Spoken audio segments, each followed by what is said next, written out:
샬롬 말씀 읽어주는 제입니다. 마가복음 말씀 읽고 있는데요. 제가 기도하고 시작하겠습니다. 살아계신 주님 감사드립니다. 사순절 기간 말씀을 하나씩 따라갈 수 있도록 도와주심에 감사드립니다. 말씀 가운데 주님의 음성을 들을 수 있도록 도와주세요. 예수님 이름으로 기도드립니다. 아멘. 마가복음 11장 우리말 성경입니다. 그들이 예루살렘에 가까이 와서 올리브산 근처 벳바게와 베다니에 이르렀을 때 예수께서 제자 2명을 보내시며 말씀하셨습니다. 저기 보이는 마을로 들어가라. 그곳에 들어가 보면 아직 아무도 탄 적이 없는 새끼 나귀 하나가 매어 있을 것이다. 그 나귀를 풀어서 이리로 끌고 와라. 만약 누가 왜 이러느냐고 물으면 주께서 필요하시니 쓰고 제자리에 갖다 놓겠다고 하라. 그들이 가서 보니 길거리 어느 문 앞에 새끼 나귀가 매어 있었습니다. 그들이 나귀를 풀고 있는데 거기 서 있던 사람들이 물었습니다. 뭐라는 것이요? 왜 나귀를 풀고 있소? 그들이 예수께서 일러주신 대로 대답하자 그 사람들이 허락해 주었습니다. 그들이 나귀를 예수께 끌고 와서 자기들의 겉옷을 그 위에 얹어드리자 예수께서 나귀를 타셨습니다. 많은 사람들이 길 위에 겉옷을 깔아드렸고 또 어떤 사람들은 들에서 나뭇가지를 꺾어와 길에 깔기도 했습니다. 앞서가는 사람들과 뒤따라가는 사람들이 외쳤습니다. 호산나 복이 있으리로다. 주의 이름으로 오시는 분이여. 복이 있도다. 다가오는 우리 조상 다윗의 나라여. 지극히 높은 곳에서 호산나. 예수께서 예루살렘에 도착하시자 성전으로 들어가셨습니다. 예수께서는 모든 것을 둘러보시고는 이미 날이 저물었으므로 12 제자들과 함께 베다니로 나가셨습니다. 이튿날 베다니를 떠나시려는데 예수께서 배가 고프셨습니다.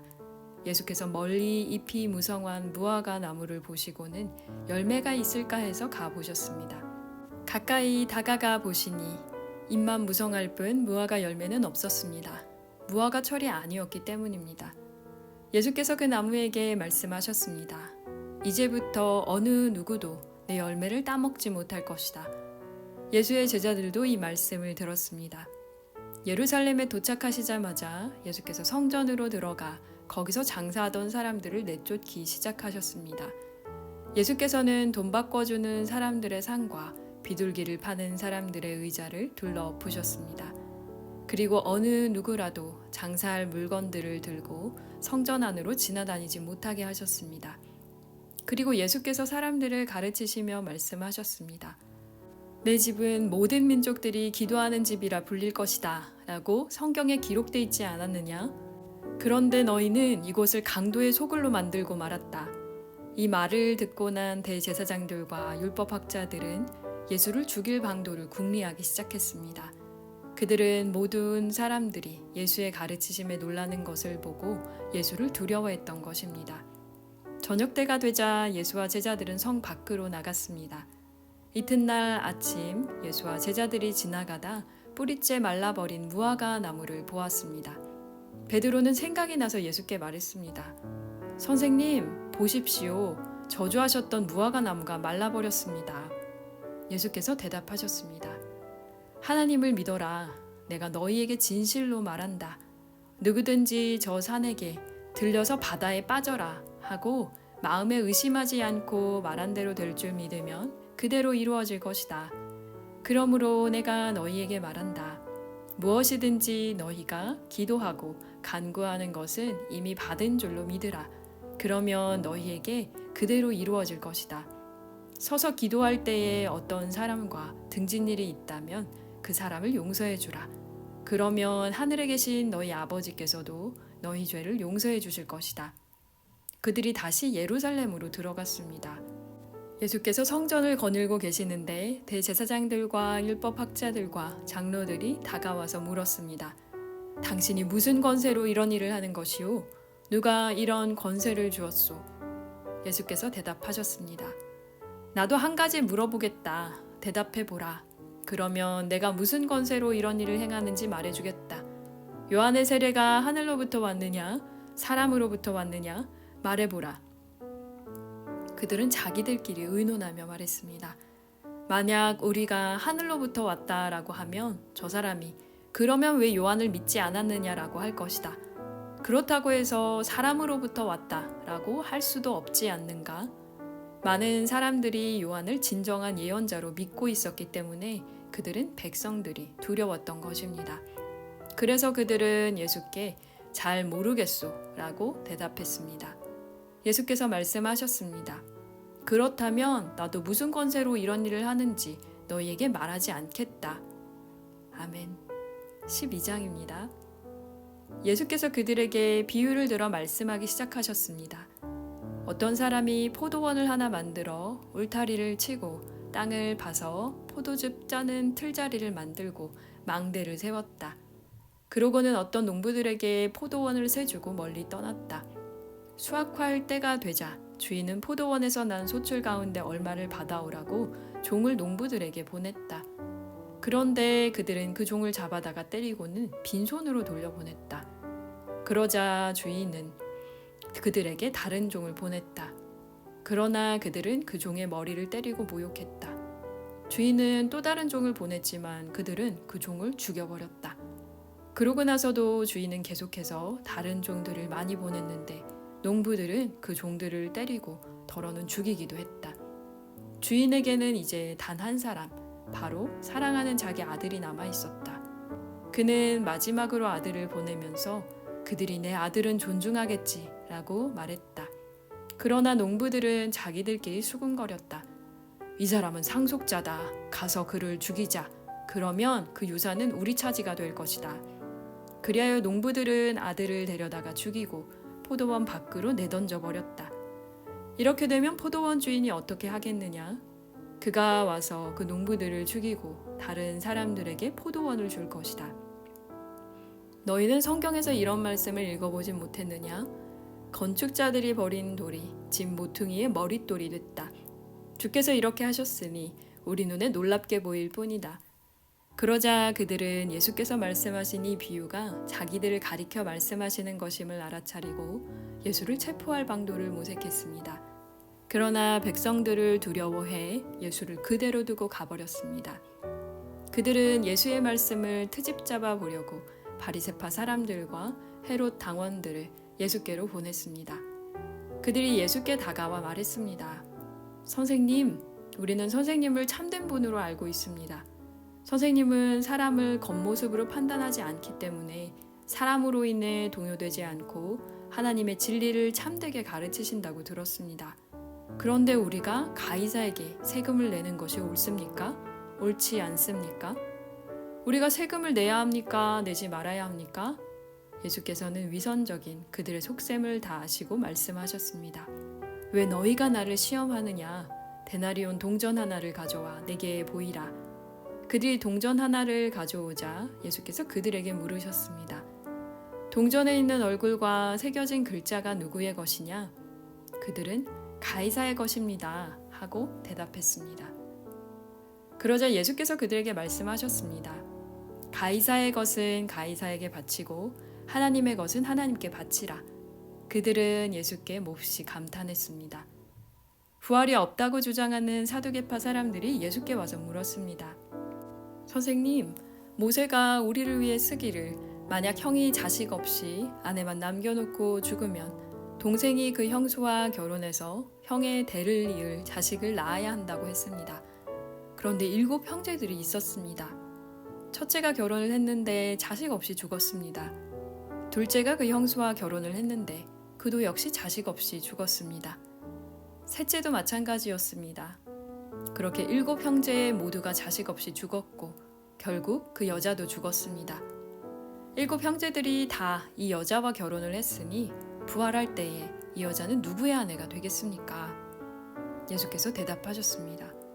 너희가 성경도 모르고 하나님의 능력도 몰라서 그렇게 잘못 생각하는 것이 아니냐? 죽은 사람들이 살아날 때에는 시집도 가지 않고 장가도 가는 일이 없다. 그들은 마치 하늘에 있는 천사들 같이 될 것이다. 죽은 사람의 부활에 대해서는 모세의 책에 가시떨기나무가 나오는 곳에서 하나님께서 모세에게 말씀하시기를 나는 아브라함의 하나님, 이삭의 하나님, 야곱의 하나님이다 하신 것을 읽어보지 못했느냐? 하나님께서는 죽은 사람들의 하나님이 아니라 살아있는 사람들의 하나님이시다. 너희가 크게 잘못 생각하고 있다. 율법학자들 가운데 한 사람이 와서 그들이 논쟁하는 것을 들었습니다. 예수께서 그들에게 대답을 잘 하시는 것을 보고 예수께 물었습니다. 모든 계명들 가운데 어떤 것이 가장 중요한 계명입니까? 예수께서 대답하셨습니다. 첫째로 중요한 계명은 이것이다. 이스라엘아 들으라. 주 우리 하나님은 오직 한 분이시다. 내 마음과 내 목숨과 내 뜻과 내 힘을 다해 주 내 하나님을 사랑하라는 것이고, 두 번째로 중요한 계명은 이것이다. 내 이웃을 내 몸과 같이 사랑하라 하는 것이다. 이것보다 더 중요한 계명은 없다. 그 사람이 대답했습니다. 선생님, 옳은 말씀입니다. 하나님은 오직 한 분이시고 하나님 한 분 외에는 다른 신이 없다는 말씀이 옳습니다. 온 마음과 모든 지혜와 온 힘을 다해 하나님을 사랑하는 것과 이웃을 자기 몸같이 사랑하는 것이 모든 번제물과 희생 제물보다 더 중요합니다. 예수께서는 그가 지혜롭게 대답하는 것을 보시고 너는 하나님 나라로부터 멀리 있지 않구나 라고 말씀하셨습니다. 그 뒤로는 감히 예수께 더 묻는 사람이 없었습니다. 예수께서 성전에서 가르치시면서 물으셨습니다. 어째서 율법학자들이 그리스도를 다윗의 자손이라고 하느냐? 다윗 자신이 성령으로 감동돼 이렇게 친히 말했다. 주께서 내 주께 말씀하셨다. 내가 내 원수들을 내 발 아래 굴복시킬 때까지 너는 내 오른편에 앉아 있어라. 다윗 자신도 그분을 주라 부르는데 어떻게 그리스도가 다윗의 자손이 될 수 있겠느냐? 많은 사람들이 예수의 말씀을 기쁘게 들었습니다. 예수께서 가르치시면서 말씀하셨습니다. 율법 학자들을 조심하여라. 이들은 긴 옷을 입고 다니기를 좋아하고 시장에서 인사받기를 좋아한다. 또 회당에서 높은 자리와 잔치에서 윗자리에 앉기를 좋아한다. 그들은 과부의 집을 삼키고 남에게 보이려고 길게 기도한다. 이런 사람들은 더 큰 심판을 받을 것이다. 예수께서는 성전 헌금함 맞은편에 앉아 사람들이 헌금함에 돈 넣는 것을 보고 계셨습니다. 많은 부자들이 큰 돈을 넣었습니다. 그런데 가난한 과부 한 사람이 다가오더니 렙돈 동전 2개, 곧 1고드란트를 넣었습니다. 예수께서 제자들을 불러서 말씀하셨습니다. 내가 너희에게 진실로 말한다. 이 가난한 과부가 어느 누구보다 더 많은 헌금을 드렸다. 그들은 모두 풍족한 가운데서 드렸지만 이 여인은 가난한 가운데서도 자신이 가지고 있던 모든 것, 곧 자기 생활비 전부를 드렸다. 아멘. 네, 오늘은 마가복음 12장까지 읽었습니다. 어제에 이어서 그 예수님이 또 예루살렘 근처에 오셔서 제자들과 함께 나눴던 이야기들, 그리고 또 성전을 정화하시는 이야기 이렇게 계속 이어지고 있는데요. 방금 전에 제가 마지막으로 읽었던 부분이 저는 오늘 굉장히 인상 깊었던 것 같아요. 그 두 렙돈 동전 2개에 1고드란트를 넣었던 그 가난한 과부 이야기인데요. 헌금은 참 어렵죠. 내가 가지고 있는 한국 교회는 사실 11조 혹은 뭐 감사 헌금, 뭐 절기 헌금 이런 것들이 굉장히 많기 때문에 교회를 간다고 하면 헌금을 내야 돼서 부담스럽다고 하시는 분도 저는 얘기를 들었어요. 저희 아버지가 아직 이제 교회를 계속 사역을 하고 계신데 굉장히 작은 교회거든요. 그러다 보니까 이제 어르신들이 많이 오시고 동네에 사실 이제 거동이 좀 불편하신 분들이 많이 오시거든요. 근데 그런 분들이 헌금을 하는 걸 되게 어려워하신대요. 그래서 이제 당연히 전혀 뭐 그런 거 생각하지 않고 오셔도 된다. 우리가 예배 드리는 게 중요하다 이렇게 하시는데, 그런데도 불구하고 정말 어려운 저희가 얘기를 듣기로는 수급자, 그러니까 뭐 최저 생계비를 받고 이렇게 생활하시는 분들이 오히려 본인이 먹을 걸 좀 아껴서 교회 저희 예를 들면 교회 뭐 비품을 산다든지 뭐 아니면 교회에 어떤 행사가 있거나 아니면 이제 주일마다 식사를 이제 준비하시는데 그런데 좀 보태달라고 적은 돈이지만 이렇게 하셨다는 얘기를 들을 때 되게 감동을 받아요. 그래서 이 가난한 과부의 헌금을 제가 볼 때마다 그 성도님들 이야기들이 좀 생각이 나거든요. 그래서 뭐 그렇다고 해서 교회에 다 바쳐라, 네가 가지고 있는 걸 다 뭐 이렇게 헌금해라, 그런 뭐 커다란 무슨 뭐 교회 건물을 짓거나 이런 게 아니라 물고기 2마리 그리고 보리떡 5개처럼 작은 마음들, 작은 손길들이 모여서 결국에는 어떤 아주 커다란 변화를 만드는 것이 아닌가, 그리고 특히 주님의 일을 위해서 쓰이는데 그렇게 드리는 게 아닌가라는 생각을 좀 해보게 됐습니다. 벌써 또 한 주가 지났네요. 저희가 이렇게 오늘 마가복음 12장까지 읽고 다음 주에 이제 13장으로 돌아오게 되는데요. 주일도 건강하게 잘 지내시고 또 그러면 13장으로 돌아오겠습니다. 제가 기도하고 마칠게요. 작은 것도 크게 보시는 주님, 우리의 삶이 가져다주는 귀한 것들을 또 주님께 드립니다. 3월 많은 것들이 새롭게 시작되고 또 달라지고 있는 이 시간에 저희가 주님 앞에 온전히 나아갈 수 있게 하여 주시고 또 저희에게 주신 것들을 감사함으로 주님 앞에 다시 돌려드릴 수 있도록 도와주세요. 예수님 이름으로 기도드립니다. 아멘. 네, 그럼 다음 주에 마가복음 13장으로 다시 돌아오겠습니다. 지금까지 말씀 읽어주는 제이였습니다. 샬롬 하올람.